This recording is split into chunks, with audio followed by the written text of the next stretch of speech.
Hey yo, welcome back to the vlog, guys. We over here with Devin. Devin is behind the camera, guys. She's teaching me how to run a business, yo. Started my LLC, so shout out to Devin. Here's my first question. What is trade stock? Like stock market? Yeah, what is that? So I first thought it was trading socks. Individual stocks. So what that means is like Walmart has stocks and shares because they're a publicly traded company. People outside of Walmart can buy into Walmart, and when Walmart is successful, you make money. So that's called their shareholders. You buy and own their stocks, and they're a shareholder for Walmart. But if the stock is $5 for Walmart, I buy 50 stocks. So 50 times 5, that's how much you own. And then if they make money that year, if their profit goes up, then they redistribute some of that profit to their stock. So hopefully you bought it at like $5, and then that year the profit goes up, so then the stock goes up. Stocks now worth $10. So now you got 50 stocks at $10 a piece. So then you can sell it and you'll make that margin, if that makes sense. So like you bought it at 5, they have more profit, it went up, the stock goes up in price, you sell it, and then you'll make that money. Some people like to keep their stocks long term because they'll continue to go up, but every now and then the stock can crash too, right? Like you might buy it at $5 and you might buy 1,000 of it. Then there's other kinds of stocks, mutual funds. So like me personally with my investments, I do mutual funds. They're a little bit safer. They're like a conglomerate of stocks. So they'll take like 20 or 30 really safe, typically profitable businesses, and they'll buy pieces of it. And so you'll pay or you'll invest into that. As those 20 or 30 businesses increase in profit, so does your mutual fund. Oh my gosh, there's so much business stuff to learn. And then let's say like in the cut of a podcast, if I were to hire, backup, how would I be able to determine how much I'm paying them? There's a difference between like an employee and a contractor. If they are a contractor, that means you don't tell them what to wear, you don't tell them when to be somewhere. When you get the job done, you just hand them the job and they do it. The person you hire to do your taxes. You're not hiring them as a personal employee, they're a contractor. Whereas an employee, you might tell them, hey, you need to wear this outfit, right? You need to wear this uniform. You'll tell them you need to be here at 8 a.m. and stay till 5 p.m. And you tell them like, these are the jobs you need to do. If they're an employee, you have to pay taxes on that. You have to pay 15% taxes for them, where you pay 7.5%, they pay the other. Kind of like when you get a paycheck, Social Security, all that kind of stuff is taken out, right? 7.5% is, and then the employer pays the other 7.5%. So if they're in, as far as like salary you give them is up to you. I think our minimum wage now is like $11, something like that. You can pay them minimum wage. You can make them part-time. You can hire full-time employees. Depends on if you want to offer like healthcare, are you going to have benefits for them, all that kind of stuff. So lots of people start off with contractors because it's cheaper for them and their business is so small, and so they have a lot of contract work. But you have to be careful because if you're calling them contractors to avoid payroll taxes, you could get in trouble for that. Like if they're actually employees. So there's like a line between that. But employees, the expense comes in with having to pay their taxes. Makes sense. And then also their wage, of course. But hopefully by hiring them, you're making more money, right? Like hopefully you're making more than they're costing you with them being there. And if you're not making more money because of them, then you need to get rid of that employee, right? And then I guess number 2 would be, well, into that, this, it would be, how would you know that you're set to, how would I say, money's, like, let's say money's coming in, right? How are business owners able to determine, like, oh yeah, we're going to have money, like, coming in? Is it, like, how successful their business is and stuff like that? Like, future, to be able to see, like... Yeah, like, how... When do a business owner get comfortable knowing, like, oh, business is popping, it's booming, this is going to be an ongoing thing and stuff like that. So when do you think like it's a starting key to that, to that point and on? Yeah, there's different points in business, right? Like in the beginning, you're what we call like a treadmill operator, meaning like you step off the treadmill stops. If you're not working on your business, your business stops, right? Because it's just you're running constantly, you're getting it done. But the second you start to have employees and you start to hire management, and now you can go on a vacation and the business doesn't stop, right? Like that's a different segment of business. But as far as to be able to predict into the future, am I going to be making money? It's about having things in your pipeline, right? Like you should be able to see, okay, the last 12 months, because you're keeping track of everything. You should have your own business bank account, and you should have bookkeeping where like you're keeping track of everything you spend on your business and you're keeping track of everything you make on your business. And you can see the last 12 months, like, okay, broken up by month, I've made consistently $5,000 a month, right? So I can know, because I'm going to keep doing things the same, that for the next 12 months, I can safely predict I'll make $5,000 a month, right?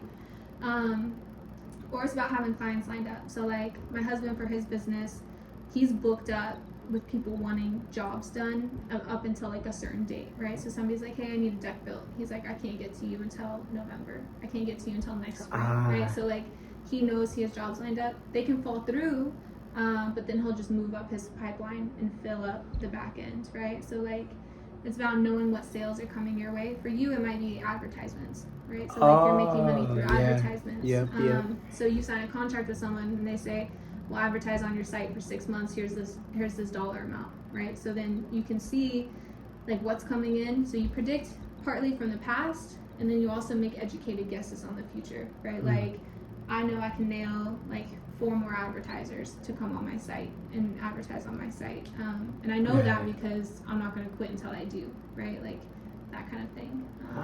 So okay, yeah. My last one. Well, it's not a question. It's more of like how it relate. You know what trading stocks remind me of? Selling drugs. Well, I didn't sell drugs. It's just, you know, watching these movies or you know, people always deliver to their plug the money back, and then they get like a bigger percentage. Like no, not a percentage of drugs. Is that what it really is? Like, I mean, it's a little bit more like buying baseball cards or like Pokemon cards. Yeah, right? Like you buy it for $2 and you have it for 30 years, and now all of a sudden it's worth $1 million for whatever reason, right? Like you've seen those shows where somebody's like, oh, my grandfather gave me this card, I thought it was worth nothing, and then like it's actually worth $50,000, right? Or somebody found a random penny that was worth some money, right? Like it's more like that, where you buy something that hopefully is going to go up in value, and later you can sell it for that more value. Okay. Now sometimes stocks crash, right? Like if you bought Blockbuster stocks, they'd be worth nothing right now, right? Because Blockbuster doesn't exist anymore. Nope. And you can see trends too, like when Netflix came out or streaming services. I'm sure Redbox stocks tanked, right? And now Redbox is actually going out of business. This is its last year, right? So shout out to Redbox. Down bad days. So yeah. Rent to keep days.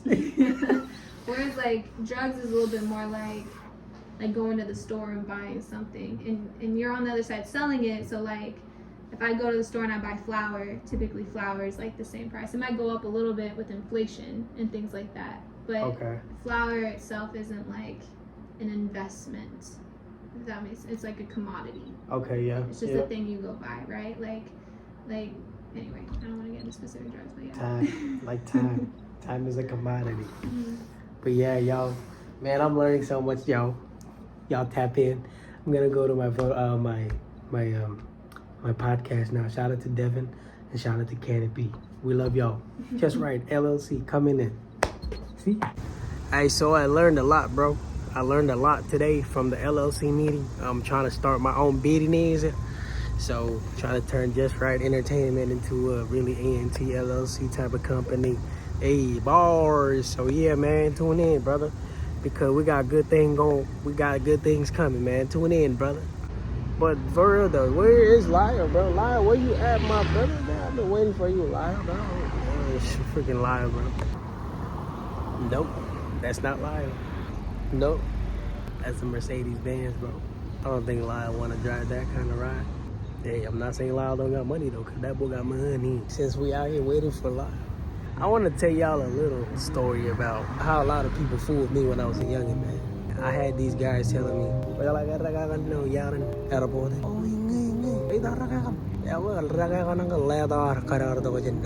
there be stories like this that be messing up every kid's dreams, man. You know, we really listen to y'all old heads, and just to grow up and realize that y'all was lying to us our whole lives, man. Young lives matter, old lives don't. Man, it took this guy 3 hours, man. Chat. We found Lyle, chat. We found Lyle, chat. Bro, I've been vlogging, bro. But yeah, shout out Canapie. Okay. So welcome to the channel, yo. Hey, I'm jumping on here. I'm gonna tag this along with the video I had yesterday about an LLC. News is Just Right will be turning into an LLC pretty soon.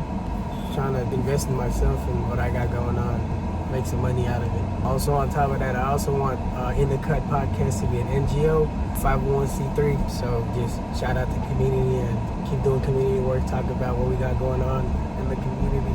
How can we better ourselves? So we can keep getting fundings and supply all of our guests. But that's the goal. As far as podcasts In the Cut, we still have yet to film episode 4. We will be filming that sometime soon, God's willing. That's that on that. I do have 2 ideas on 2 new podcasts, but that plan after my LLC training ends. The 2 ideas, I want one of the podcasts, one is going to be 4 of us, featuring 3 others, maybe 5 if we're lucky with supplies and equipment. But it will be me and 3 of my closest people out here in the NWA area. We will be starting a podcast. It'll be comedy. That's the main topic of it, is comedy. On top of that, the second podcast I got in mind is with me and my cousin, my first cousins, my brothers, the Keonas. We got Ronnie and Tanner, Darcy. But that's for my podcast with the 4 homies I mentioned. It's going to be E2, Thundan, Melvin, and I. If we are lucky with equipment, we will be getting Nelson on there too. That's just a little update. I haven't even told them. I'm just talking out of my butt right now.